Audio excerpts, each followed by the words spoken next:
Bonjour, comment fait-on de la veille? Par quoi faut-il commencer? Aujourd'hui, vous allez apprendre quelles sont les bonnes pratiques pour commencer votre activité de veille. Le web est devenu la plus grande source d'informations du monde. Mais encore faut-il savoir où chercher. Quelles informations cherchons-nous? Comment savoir si elle est pertinente, etc. Aujourd'hui, nous devons filtrer et sélectionner les bonnes informations parmi la masse existante, qu'on appelle l'infobésité. En premier lieu, il faut sélectionner les sources d'informations. La majorité des sources d'informations physiques que vous connaissez déjà se sont numérisées. Elles seront d'autant plus pertinentes qu'elles proposeront des supports plus variés que le papier. Vidéos, podcasts, infographies, animations ou même des présentations sur slide. Ils intègrent également des blogs de journalistes et d'experts métiers, comme Les Échos, Le Monde ou Challenge. De manière générale, privilégiez les médias sérieux ou réputés. Vous pouvez dans un premier temps identifier les médias en fonction des thématiques de votre activité.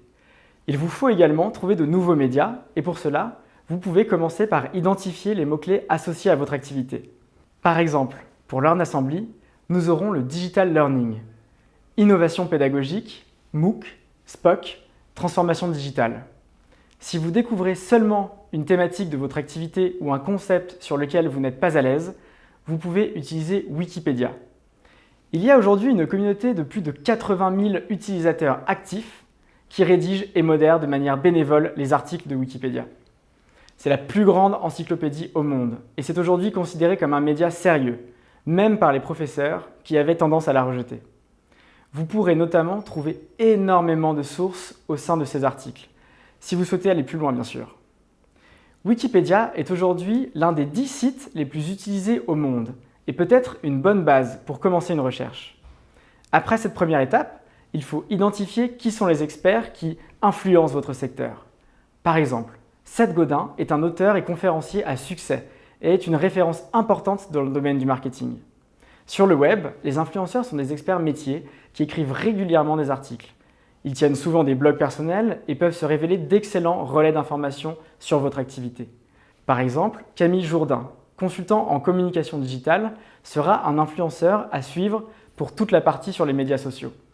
C'est une personne qui produit du contenu pertinent sur ce sujet à travers des articles, des livres ou même des tweets. LinkedIn est également très intéressant pour faire sa veille. Cette plateforme professionnelle est non seulement un réseau, mais c'est également un relais d'information de qualité.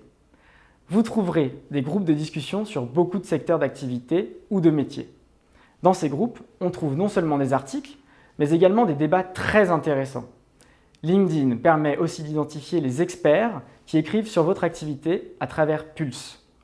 Pulse est le média intégré à LinkedIn qui permet de s'abonner à des influenceurs. Ceux-ci peuvent publier des articles sur une thématique spécifique. Par exemple, la personne la plus influente sur Pulse est Richard Branson, le fondateur de Virgin. Et devinez quel est son domaine d'expertise? L'entrepreneuriat évidemment. Vous pouvez également mettre en place des processus de veille automatique très simples, avec Google Alert ou Mention par exemple. Vous définissez un mot-clé et vous êtes prévenu dès qu'il apparaît sur le web ou dans l'actualité.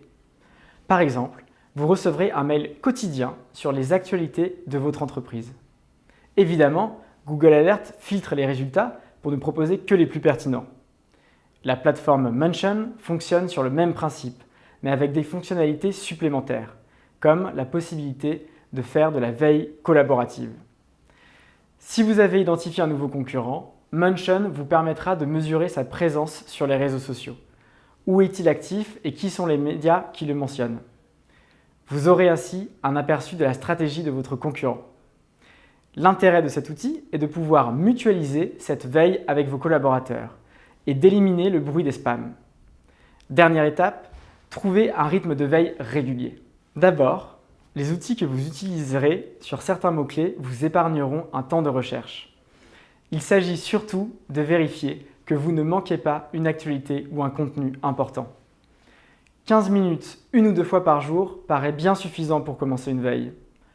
Vous pourrez par exemple consulter les articles que vous n'avez pas le temps de lire dans les transports. Pour conclure, commencer une activité de veille demande de l'organisation.